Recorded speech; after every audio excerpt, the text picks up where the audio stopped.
नमस्कार दोस्तों, कैसे हो आप सभी। बिहार जल टारगेट ऑनलाइन क्लासेस में एक बार फिर से आप सभी का बहुत बहुत स्वागत है। उम्मीद करते हैं आप सभी अच्छे से होंगे और आप सभी की तैयारी भी बढ़िया चल रहे होंगे।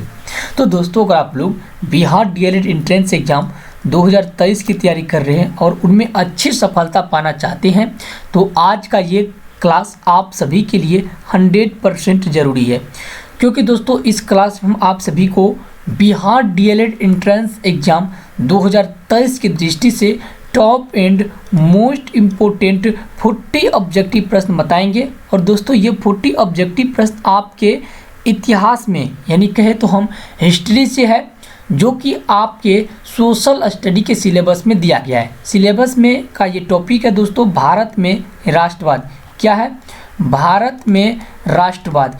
इससे पहले आप सभी को बता दूं कि भारत में राष्ट्रवाद से संबंधित हम आप सभी को जो है ऑलरेडी 80 प्रश्न बता चुके हैं। 80 प्रश्न ऑलरेडी बता चुके हैं। दोनों वीडियो का लिंक इस वीडियो डिस्क्रिप्शन में मिल जाएंगे, जरूर देख लीजिएगा। जितने भी प्रश्न बताएं सभी के सभी प्रश्न जो है बहुत ही ज़्यादा महत्वपूर्ण, देख सकते हैं यहाँ पे सभी के सभी प्रश्न बहुत ही ज़्यादा महत्वपूर्ण है ना। तो आप लोग जरूर से जाके उस वीडियो को देख लीजिएगा ये क्लास होने के बाद। तो चलिए इस मुख्य सेशन को शुरू करते हैं और हम लोग शुरू करते हैं top and most important objective प्रश्न से दोस्तों। तो देखिए यहाँ पे आप सभी का पहला प्रश्न है 80 नंबर का प्रश्न, बहुत ही ज़्यादा इम्पोर्टेंट है। 80 नंबर का, फॉरवर्ड ब्लॉक की स्थापना किसने किया था? साथियों आप सभी को बता दूं कि ये 2022 के इंट्रेंस एग्जाम यानी कहे तो ये प्रीवियस ईयर पिछले साल जो है पूछ लिया गया प्रश्न है ना। तो चलिए बताइए, देखिए याद रखिएगा। ऑप्शन नंबर ए में सुभाष चंद्र बोस, बी में रास बिहारी बोस, सी में है जादू गोपाल और डी में यहाँ पे हेमचंद्र घोष है ना। तो याद रखिएगा दोस्तों 80 नंबर प्रश्न का सही आंसर हो जाएंगे सुभाष चंद्र बोस। फॉरवर्ड ब्लॉक की स्थापना किया था, ऑप्शन नंबर आपका ए करेक्ट हो जाएंगे है ना। दोस्तों एक चीज़ और होता है कि फॉरवर्ड ब्लॉक की स्थापना सुभाष चंद्र बोस ने कब किया था? तो इसका सही आंसर हो जाएंगे आपको ये 3 मई, याद रखिएगा आप लोग, 3 मई 1939 को किया था। कब किया था?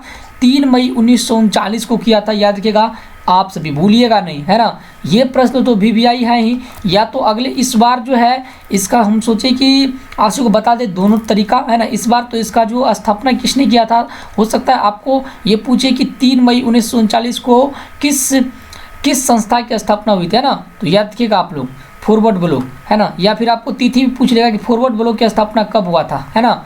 चलिए अब देखेंगे फॉरवर्ड ब्लॉक की स्थापना कब हुआ। देखिए 3 मई 1939, 1 अगस्त 1920, 4 मई 1939 और यहाँ पे 2 मई जो है 1939 है ना। तो अभी आप सबको जस्ट बताए थे दोस्तों, और ये प्रश्न जो है VVI है। फॉरवर्ड ब्लॉक की स्थापना जो है सुभाष चंद्र बोस ने किया था। कौन किया था? याद रखिएगा आप लोग, सुभाष चंद्र बोस ने किया था। सुभाष चंद्र बोस ने कब किया था? ये 3 मई है ना, 3 मई 1939 को किया था है ना, जो कि आपके ऑप्शन नंबर ए में दिया गया है। याद रख लीजिएगा आप लोग। चलिए इसी तरह से आप सभी के लिए अगला प्रश्न देखिए क्या है। 1 मिनट, हाँ ये जो है ज़्यादा तना जाता है तो मतलब थोड़ा स्किन कभी डार्किंग हो जाता है, हर एक में प्रॉब्लम आता है, क्योंकि OBS जो है ना बहुत ही बेस्ट सॉफ्टवेयर होता है नहीं इसका।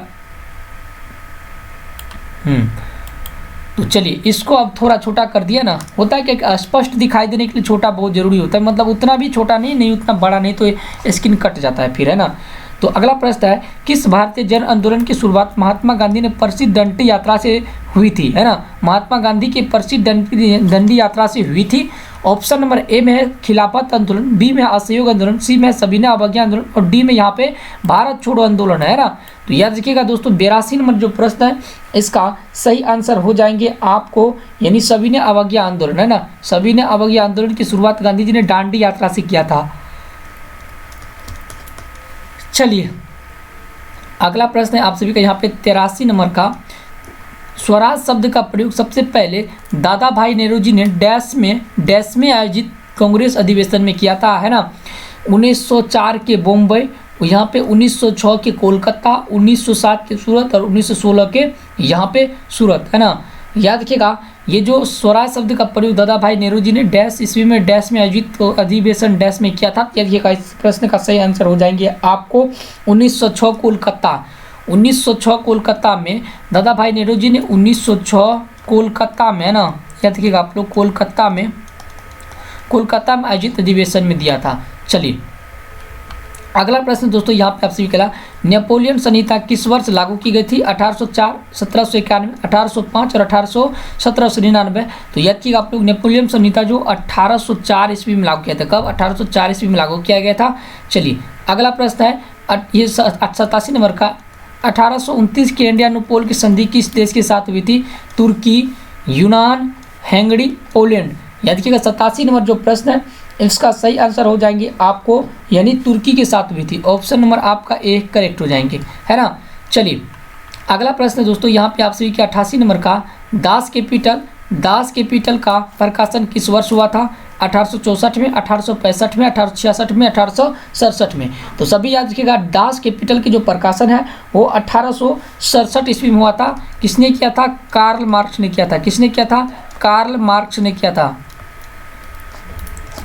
ने किया था। चलिए अगला प्रश्न है, प्रथम इंटरनेशनल की स्थापना कब और कहाँ हुई थी?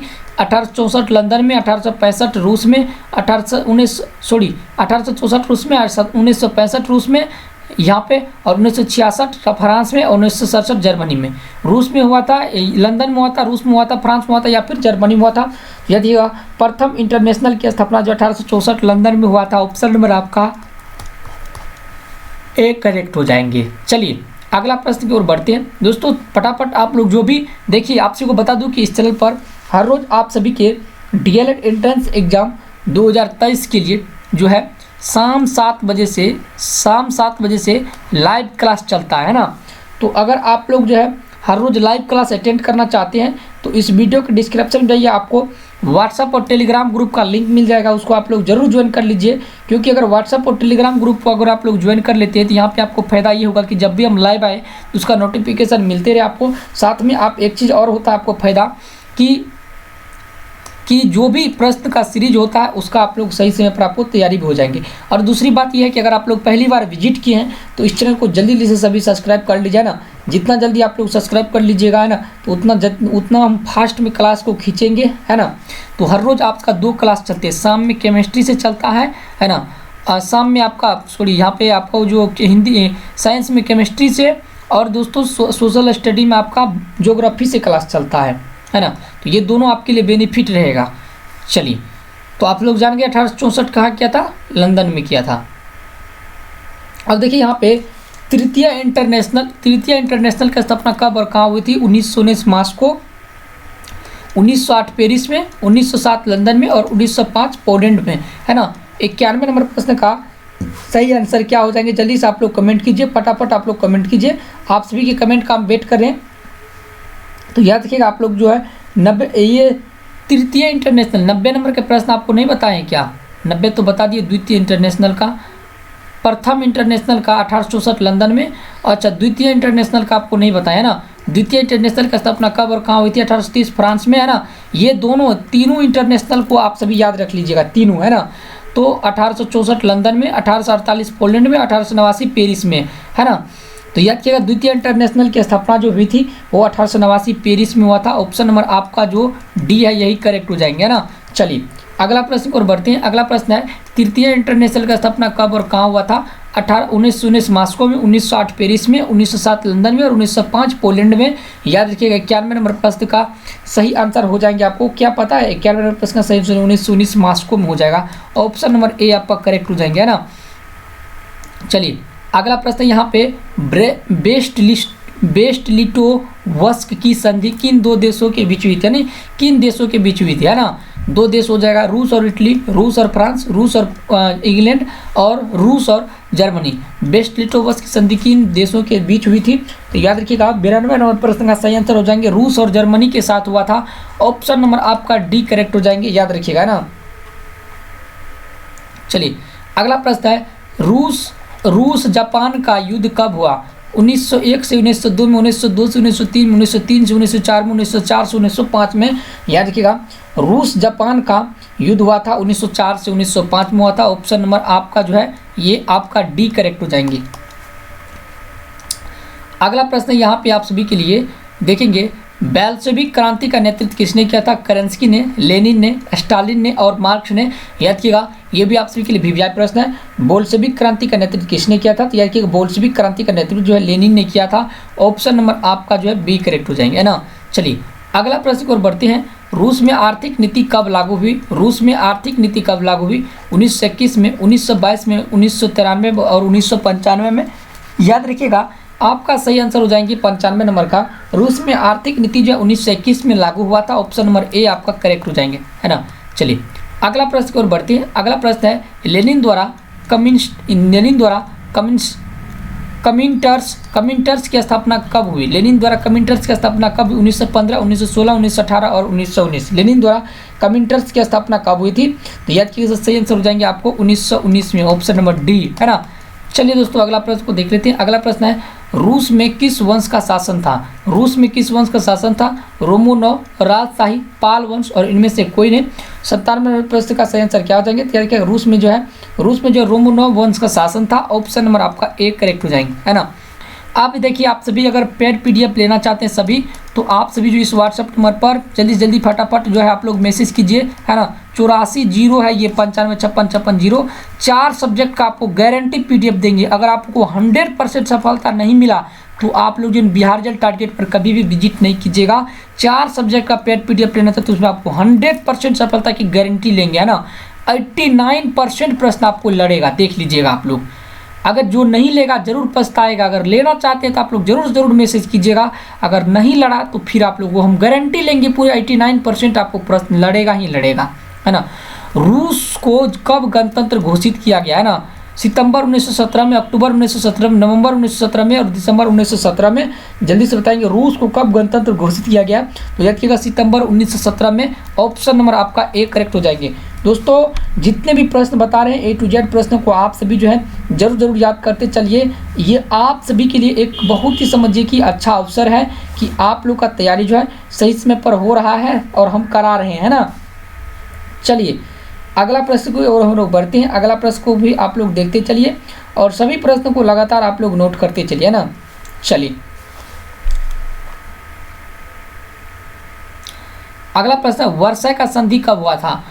1915, 1916, 1919 और 1920। जल्दी से कमेंट करेंगे आप लोग, वर्षा का संधि कब हुआ था, है ना। फटाफट आप लोग कमेंट कीजिए, कमेंट में आप लोग देरी नहीं कीजिए। वर्षा का संधि कब हुआ था, है ना। तो याद रखिएगा वर्षा का संधि जो है 1900 कितना हुआ था दोस्तों? याद रखिएगा वर्षा का संधि 1919 में हुआ था। ऑप्शन नंबर आपका सी करेक्ट हो जाएंगे। अगला प्रश्न, सेडोवा के युद्ध में किसकी पराजय हुई? ऑस्ट्रिया की, पर्सा की, नेपल्स की और सर्डिनिया की। सेडोवा के युद्ध में किसकी पराजय हुई थी? तो याद कीजिए इसका सही आंसर हो जाएंगे आपको ऑस्ट्रिया की। ऑप्शन नंबर ए करेक्ट हो जाएंगे, है ना। 100 प्रश्न का हम लोग कंप्लीट कर लें। इससे पहले आप सभी का जो है दोस्तों आज जो है आप सभी का भारत प्राइज पर संबंधित 100 प्रश्न का सीरीज हम दे दिए और आपका ये 101 है। यंग यूरोप की स्थापना कब हुई थी? 1928, 1929, 1930 और 1935, है ना। याद कीजिएगा यंग यूरोप की स्थापना जो है 1928 में हुआ था, है ना दोस्तों। तो अभी आप सभी को जितने भी ऑब्जेक्टिव प्रश्न बताए इसमें दोस्तों 101 ऑब्जेक्टिव प्रश्न का सीरीज था, ये पूरा खत्म हो गया है ना। तो आप सभी को अगर इसमें सभी टॉपिक पर जैसे फर्स्ट क्लास हुआ आपका, पार्ट 1 का क्लास हुआ, उसके बाद दोस्तों आपका पार्ट 2 का क्लास हुआ, उसके बाद जो है आपका ये आपका पार्ट 3 का क्लास है ना। तो 3 क्लास में आपका जो है इस 101 प्रश्न हम करा दिए हैं, है ना। तो इन 101 प्रश्न का आपको पार्ट 1 और पार्ट 2 करके पार्ट 1 पार्ट 2 करके आपको जो है इस वीडियो डिस्क्रिप्शन लिंक मिल जाएगा, उसको भी देख लीजिएगा। साथ में आप लोग इस चैनल को 100% सब्सक्राइब कर ही लीजिए। अगर आप लोग बिहार डीएलएड एंट्रेंस एग्जाम 2023 में अच्छी सफलता पाना चाहते हैं ना, 100% सब्सक्राइब कर ही लीजिए सभी, अगर आप लोग अच्छी सफलता पाना चाहते हैं तो, है ना। तो चलिए आगे बढ़ते हैं और आते हैं नेक्स्ट क्लास लेकर के।